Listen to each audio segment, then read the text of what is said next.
Franck Nivard tout à l'extérieur avec Frimeuse d'Azur, la deuxième favorite du quintet. L'autre favorite est au centre, Flèche du Cèdre, la casaque bleue. Et voilà nos concurrentes parties. On s'est montré un peu hésitante avec Fille de la Ferme, le numéro 9, mais qui n'a pas fait de faute et qui reste à mi-peloton. La favorite Flèche du Cèdre est assez bien partie, en compagnie également de Fergie Island, le numéro 2. On s'est placé côté corde avec Funky Town. Philae de Soyora en bonne place, un cinquième, talonné par Féerie de Faël. On n'est pas parti très vite avec Fine Pearl of Love qui se retrouve à l'arrière du peloton, alors que le 2 fait la faute, Fergie Island, au moment où elle arrivait dans le premier tournant. Funky Town seul en tête mais voit venir à son extérieur Flèche du Cèdre. On s'est placé ensuite côté corde troisième avec France d'Anama. À l'extérieur de cette dernière, fait de Rangeval. En troisième épaisseur, Philae de Soyora qui ramène Fortune. 3 pouliches de front pour passer devant les tribunes. Au centre, Flèche du Cèdre. Côté corde, Funky Town. Et à l'extérieur, accélérant Philae de Soyora, le numéro 7. Fait de Rangeval, France d'Anama sur une deuxième ligne avec également Fortune. Frimeuse d'Azur se retrouve quant à elle à mi-peloton, 7-8e. 2000 mètres à parcourir et pour aborder la descente, David Thomas qui appuie sur l'accélérateur, qui demande à sa pouliche de prendre les commandes avec Flèche du Cèdre, cette dernière qui relève Funky Town. Ça se complique pour Fortune, cette dernière se retrouve nez au vent, elle qui préfère courir cachée, mais elle doit faire l'effort pour ne pas rester en troisième épaisseur. Frimeuse d'Azur à son tour est à l'avant du peloton de ce troisième épaisseur et Franck Nivard est obligé là encore d'accélérer.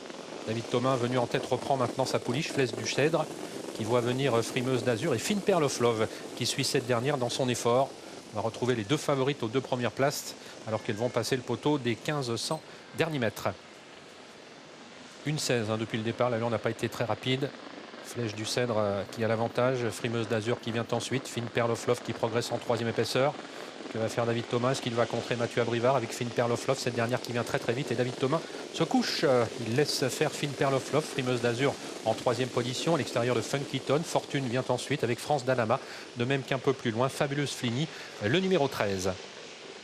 C'est Fille de la Ferme actuellement qui ferme la marche avec Femme d'Aubray, le numéro 1, le 2 ayant été disqualifié. Le poteau du dernier kilomètre est en vue pour Fine Pearl of Love qui a toujours l'avantage. Derrière elle, Flèche du Cèdre, à son extérieur Frimeuse d'Azur. Fortune désormais couverte en quatrième position qui a la bonne course, toujours à l'extérieur de Funky Town, le numéro 6. Philae de Soyora qui vient ensuite avec France d'Anama, le numéro 10. Et dans ce wagon de la deuxième épaisseur, fait de Rangeval qui trotte actuellement à mi-peloton et qui précède Féerie de Faël. Féerie de Faël qui s'est décalé comme pour passer à l'offensive, provoquant l'attaque d'Éric Raffin avec fait de Rangeval, cette dernière qui progresse en troisième épaisseur. Le haut de la montée dans quelques instants avec Fine Pearl of Love, Frimeuse d'Azur qui sont toujours à l'avant du peloton, précédant Flèche du Cèdre. Derrière elle avec des ressources, Fortune est là tout près également avec fait de Rangeval qui attaque désormais en troisième épaisseur et qui ramène Féerie de Faël. Les 500 derniers mètres dans quelques instants abordés en tête toujours par les mêmes. Frimeuse d'Azur qui trotte toujours à l'extérieur de Fine Pearl of Love, Flèche du Cèdre et derrière elle qui attend l'ouverture maintenant à l'extérieur, fait de Rangeval qui essaye toujours de se rapprocher avec Féerie de Faël, le numéro 4. Fortune est pour l'instant ligotée derrière les premières, suivies par Funky Town et Philae de Soyora. Rien n'est fait pour la victoire avec fait de Rangeval qui attaque maintenant Fine Pearl of Love. Entre les deux, il y a toujours se défendant bien Frimeuse d'Azur, Flèche du Cèdre qui n'a pas le passage, le numéro 11, alors qu'elle semble avoir d'évidentes ressources. Mais ligne droite finale avec Fine Pearl of Love qui lutte toujours pour les premières places, avec également le 12 Frimeuse d'Azur, Flèche du Cèdre qui trouve enfin l'ouverture côté corps. Et Funky Town qui termine en trompe tout à l'extérieur. 4 pouliches de front pour passer le poteau, avec peut-être Fine Pearl of Love qui a conservé le meilleur jusqu'au bout.